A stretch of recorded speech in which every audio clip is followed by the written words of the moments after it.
The president's war powers were the subject of votes in both the House and the Senate yesterday. We brought you the news yesterday morning that several Republicans in the House defected to help pass the resolution. But a similar effort failed in the Senate just a few hours later.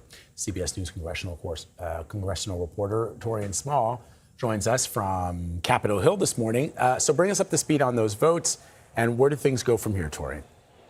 Yeah, so we saw yesterday in the House another resolution pass successfully with the House with 4 Republicans.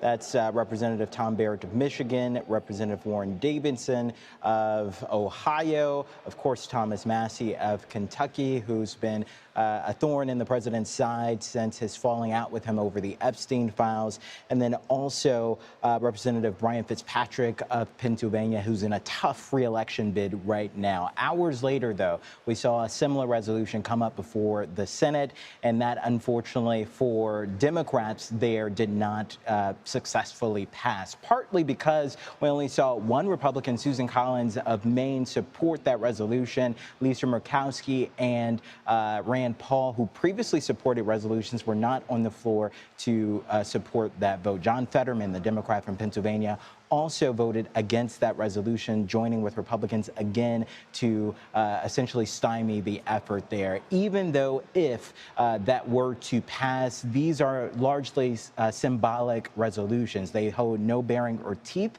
and no force of law for the president. Democrats in the House are now considering their options whether to move forward, but I think this is notable considering the midterms are coming up, and this is an opportunity to express to their constituents that they are pressing back against the president against this war. And Taurean, there's been some new developments concerning the confirmation vote for the president's pick for attorney general. Bring us up to speed. Yeah, we have a date for Todd Blanche's vote out of committee. That will be on Thursday, July 30th. It originally appeared on the committee's, Judiciary Committee's agenda yesterday. The deal there, though, is that as per customs of this panel, any member is allowed to essentially do a holdover, give it a 7-day waiting period before a vote happens. That's what we're seeing in this case. I think what we're watching, though, is what happens with Senators Cornyn and Tillis.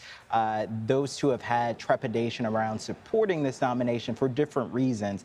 Cornyn expressed concerns about the anti-weaponization fund, and then Tillis said that he wouldn't be supporting Blanche until he met with the victims of Jeffrey Epstein. We'll see if their minds have changed next week when it goes before the panel for a vote, but that will be the first time this panel considers his nomination, and then the success of that will determine whether or not he makes it to the floor for a vote.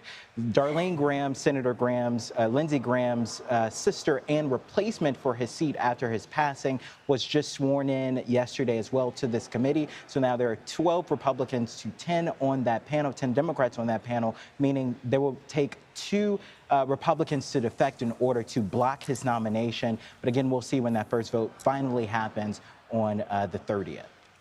All right, Taurean reporting from the Hill. Thank you.